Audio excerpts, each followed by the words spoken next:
大家好，我是丽姐，欢迎大家来听相亲故事，感谢大家的订阅。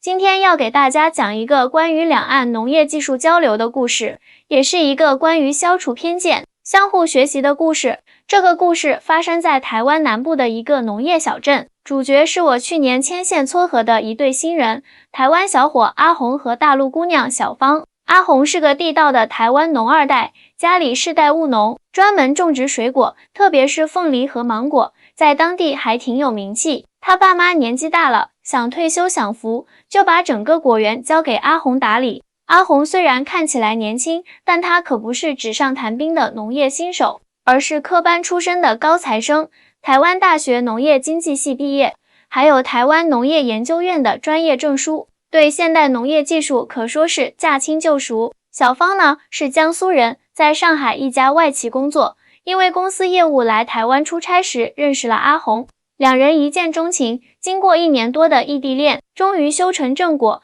小芳辞掉了上海的工作，来到台湾和阿红一起生活。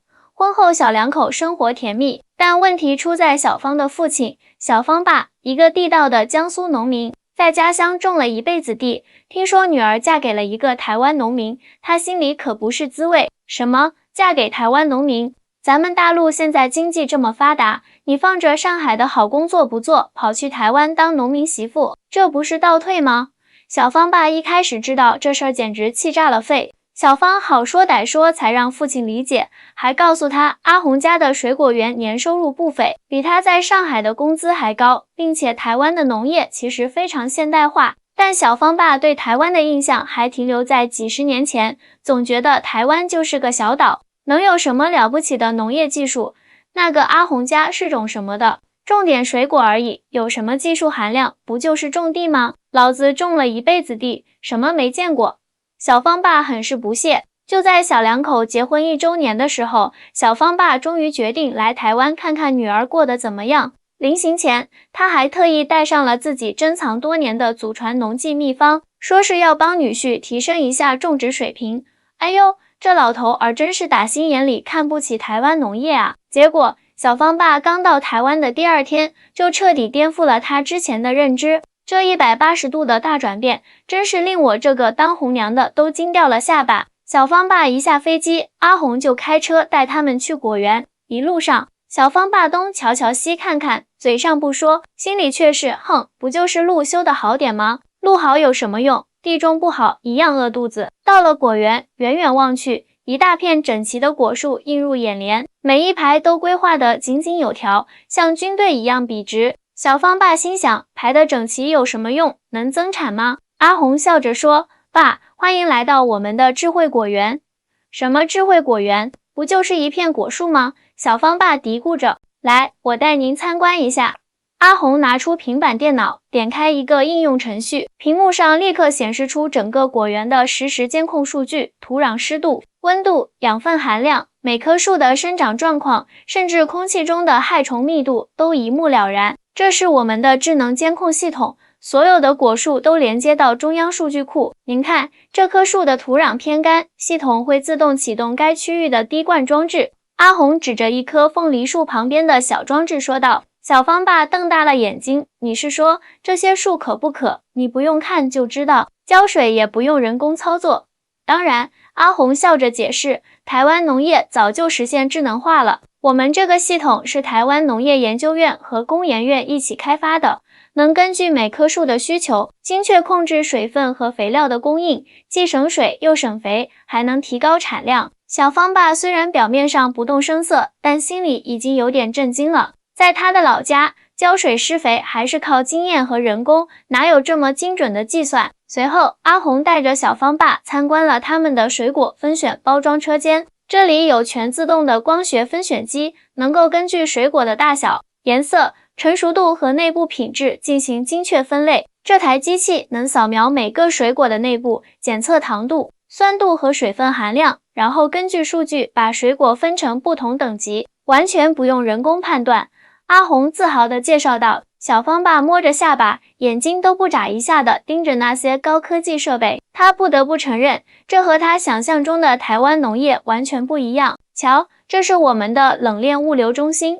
阿红指着一排现代化的冷库，收获的水果会立即进入预冷处理，然后在恒温恒湿的环境中储存，确保运输到消费者手中时依然新鲜。我们有专门的物流追踪系统，每一箱水果从采摘到销售的全过程都可以追溯。小芳爸忍不住问，这样的设备得花不少钱吧？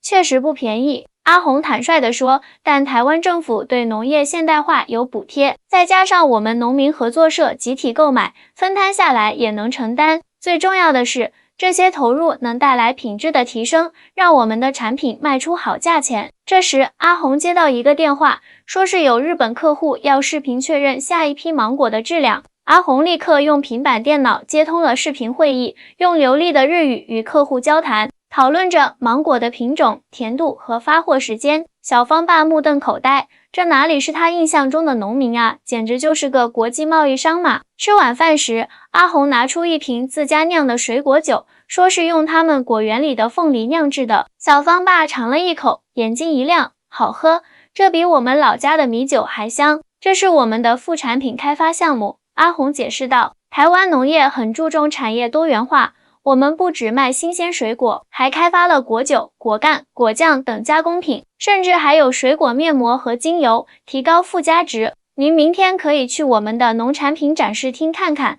那里有我们所有的产品。听到这里，小芳爸不禁开始重新审视自己的想法，也许台湾的农业真的比他想象的要先进很多。第二天一大早，阿红带着小芳爸去了当地的农民合作社，那里正在举行一个农业技术交流会，几位台湾农业大学的教授在分享最新的病虫害防治方法和有机种植技术。小芳爸认真地听着，发现这些技术有很多他从未听说过的。最让他吃惊的是，台湾的有机农业竟然如此发达，不用化学农药也能有效防治病虫害。我们台湾的有机农业起步较早，现在已经形成了完整的生态循环系统。一位白发苍苍的老教授耐心解释，比如利用益虫控制害虫，使用植物提取物做天然农药，还有轮作、间作等传统方法与现代技术相结合。小芳爸想起自己带来的祖传农技秘方，其实就是一些老配方的农药和肥料，突然感觉有点汗颜。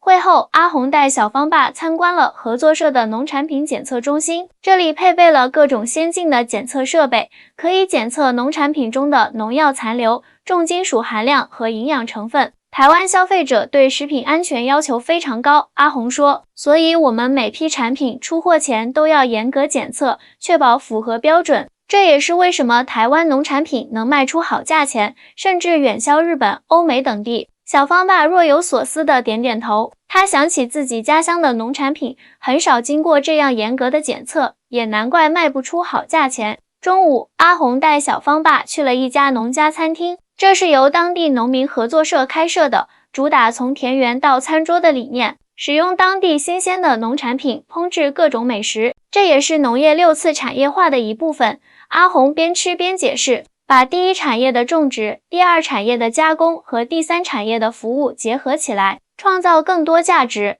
小芳爸吃着可口的农家菜，听着阿红的解释，眼界不断被拓宽。他发现，原来种地还可以有这么多花样，不仅是生产粮食，更是创造生活方式和文化体验。下午，阿红带小芳爸去了他们果园的实验区，这里种植着几十个不同品种的凤梨和芒果，有些是从国外引进的新品种，有些则是本地培育的改良品种。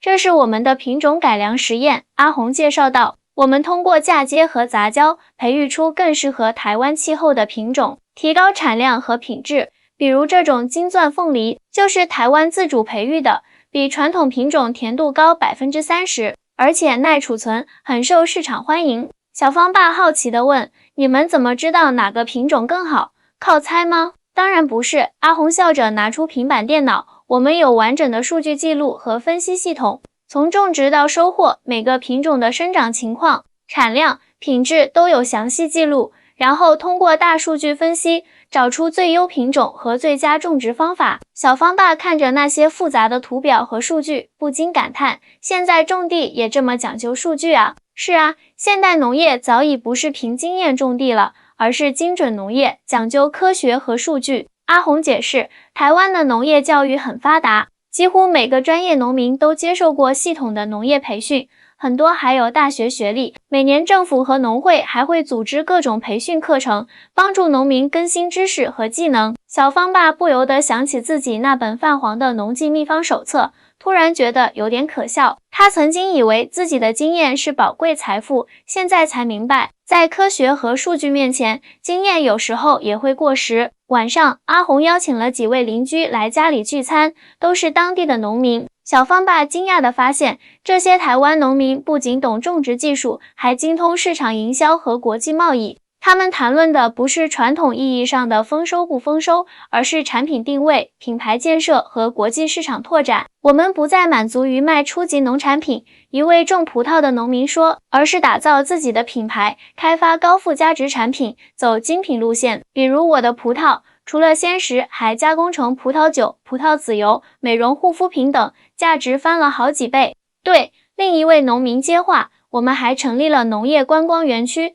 发展休闲农业和农业体验。现在每到周末，来我们果园采摘的游客络绎不绝，带来的收入比单纯卖水果多得多。小芳爸静静地听着，感觉自己仿佛打开了一扇新的大门。原来农业可以这样经营，不只是生产，更是一种生活方式和文化传承。这一天的见闻彻底颠覆了小芳爸对台湾农业的认知。晚上回到家，他郑重其事地对阿红说，孩子，我错了，我以为台湾农业很落后，没想到比我们那里先进这么多。那个我带来的祖传农技，还是留着自己看吧，你这里的技术都是我要学习的。阿红微笑着拍拍岳父的肩膀，爸，其实大陆的农业也有很多优势，比如种植规模大，传统农耕智慧丰富，我们可以互相学习，取长补短。小芳爸点点头，眼神里充满了感慨和敬意。这趟台湾之行不仅消除了他的偏见，也让他重新思考自己的农业之路。有一句话怎么说来着？不耻下问才能知进步啊。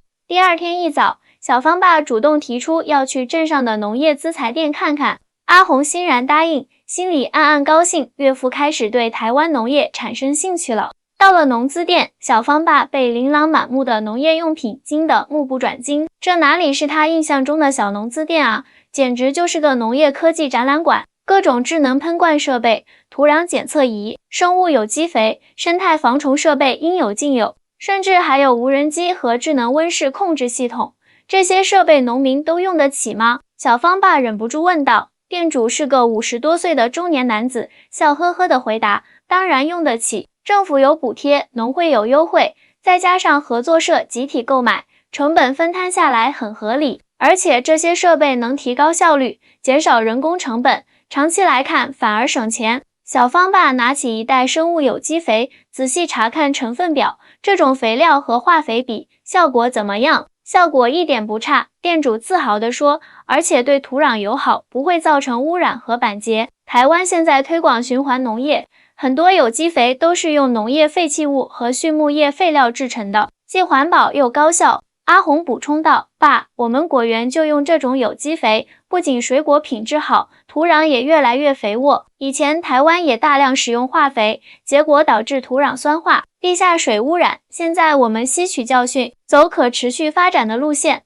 小芳爸若有所思，在他的家乡，大家还在大量使用化肥和农药，虽然产量高，但土壤质量和环境问题也日益严重。也许台湾的这条路才是长久之计。离开农资店，阿红带小芳爸去了当地的农会。台湾的农会是农民自己的组织，提供金融、保险、技术培训、产品营销等综合服务，在台湾农业发展中扮演着重要角色。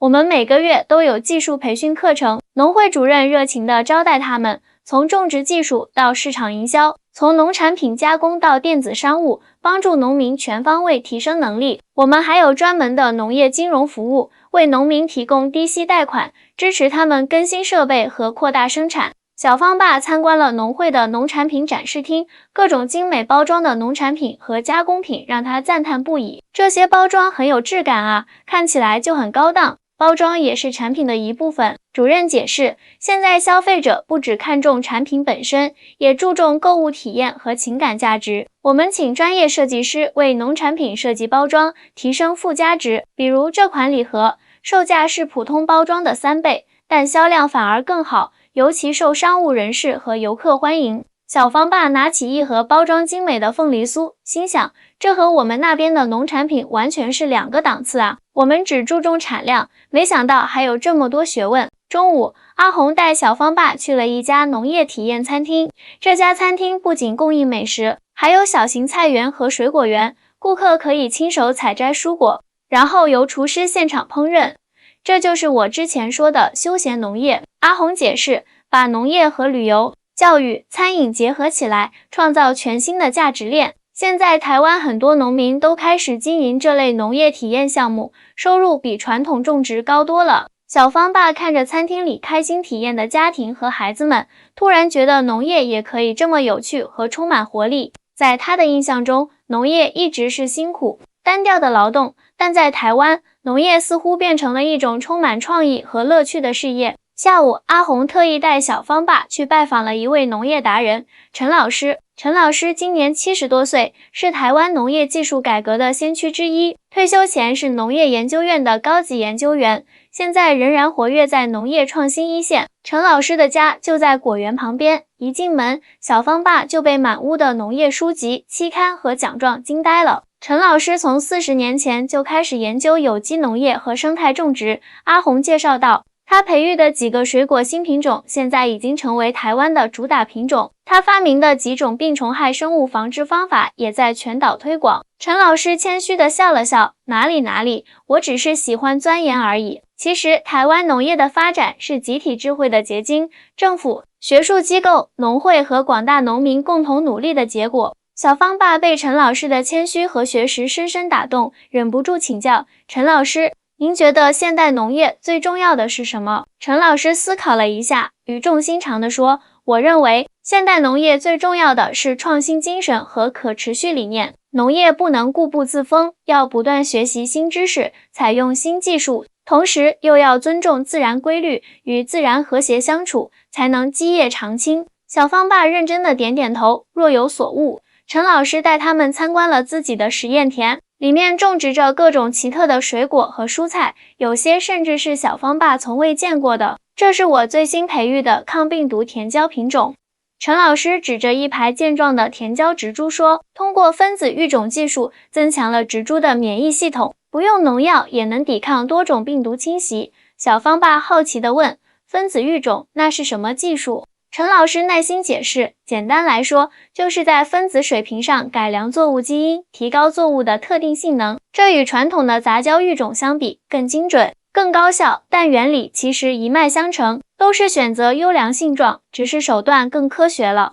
随后，陈老师又展示了他开发的几种天然农药配方，全部由植物提取物制成，对人体和环境无害，却能有效防治多种病虫害。这些配方我都公开分享，没有申请专利。陈老师说，因为我希望更多农民能用上安全的防治方法，一起推动有机农业发展。小方爸听了不禁感动不已，他想起自己那本珍藏的秘方，虽然也是祖辈传下来的智慧结晶，但与陈老师这种开放分享的态度相比，显得太过封闭和自私了。晚饭后，小方爸主动向阿红请教，阿红啊，我想了解一下，你们是怎么做市场营销的？我们那边的农民种出来的东西，常常卖不出好价钱，还得靠中间商。阿红笑着点点头，这个问题很好，台湾以前也面临类似问题，但现在我们有多种销售渠道。首先是传统批发市场，通过农会组织提高农民的议价能力；其次是直销渠道，通过农民市集、社区支持农业等方式，直接对接消费者。还有电子商务平台，让农产品通过网络销往全岛甚至国外。最后是产销班合作，几个农民组成小团队，统一生产标准，共同打造品牌，共享销售渠道。小方爸恍然大悟，怪不得你们能卖出好价钱，不是靠天吃饭，而是有完整的产业链和营销网络。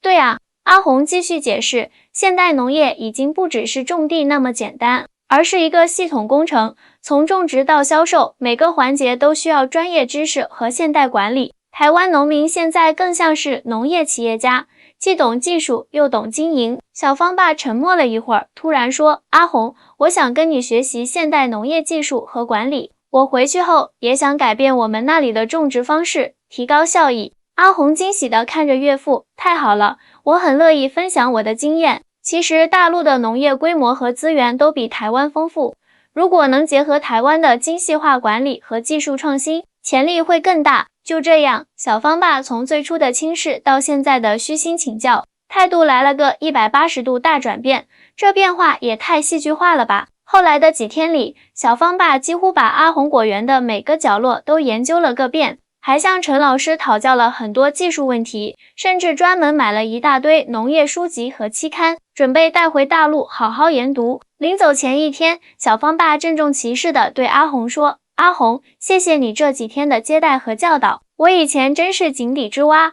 对台湾农业有太多误解，现在我终于明白，农业不分贫富，关键看思路和技术。你是个好女婿，也是我的好老师。”阿红被岳父的一番话感动得不知如何回应，只能用力握住岳父的手。爸，您太客气了，我们是一家人，应该互相支持，共同进步。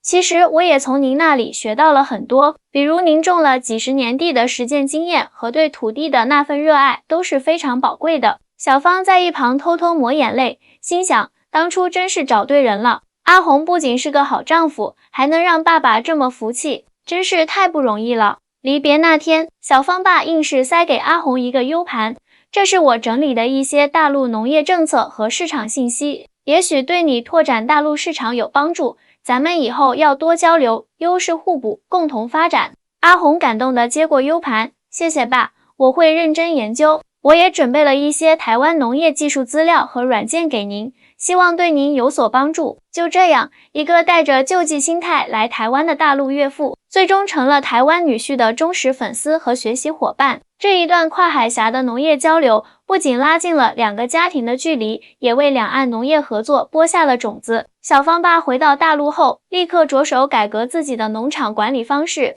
引入了台湾的一些先进技术和理念。他还经常和阿红视频交流，请教遇到的问题。在阿红的指导下，小芳爸的农场效益明显提升，产品品质也大大改善，引来了周围农民的关注和学习。1年后，小芳爸的农场已经成为当地的示范基地，吸引了不少农民和农业专家前来参观学习。小芳爸总是骄傲地说，这些都是我台湾女婿教我的。而阿红也没闲着，他开始关注大陆农业市场，并尝试将自己的水果品牌引入大陆。在小芳爸的帮助下，阿红的凤梨和芒果在大陆高端市场上获得了不错的反响，销量节节攀升。2年后，小芳爸和阿红更进一步合作，成立了一家农业技术咨询公司，专门为两岸农民提供现代农业解决方案，促进两岸农业技术交流和合作。公司成立当天，陈老师专门从台湾赶来，为他们剪彩祝贺。就在去年，小芳和阿红迎来了他们的第一个孩子，一个健康可爱的小男孩。小芳爸兴冲冲地从大陆赶来，带了满满一箱自家种的有机蔬果当礼物，这可是用你教我的方法种出来的，绝对安全健康。小芳爸自豪地说。阿红抱着小宝宝，笑着对岳父说，爸，以后我们要一起教孩子农业知识，让他既懂台湾的精耕细作，又懂大陆的规模经营，成为真正的现代农人。小芳爸重重的点头，没错，我们要一起培养下一代，让他成为两岸农业合作的桥梁。看着眼前其乐融融的一家人，我这个当红娘的心里别提多美啦！这不仅是一段成功的姻缘，更是一段跨越海峡的农业情缘，充满了相互理解、学习和共同进步的温情故事。从最初的偏见和轻视，到后来的敬佩和学习，小芳爸的态度转变告诉我们，开放的心态和终身学习的精神，才是现代人应有的素质。无论是在哪个行业，也无论年龄大小。而两岸农业的交流合作，也给我们一个重要启示：台湾和大陆各有所长，若能优势互补，必将碰撞出更加灿烂的火花。感谢大家收听今天的故事，我是丽姐，我们下期再见。各位亲爱的听众，你们觉得这个故事怎么样？欢迎在下方留言，分享你们的看法和感受。如果喜欢这个故事，别忘了点赞、收藏和转发哦！你们的支持是我继续分享好故事的动力。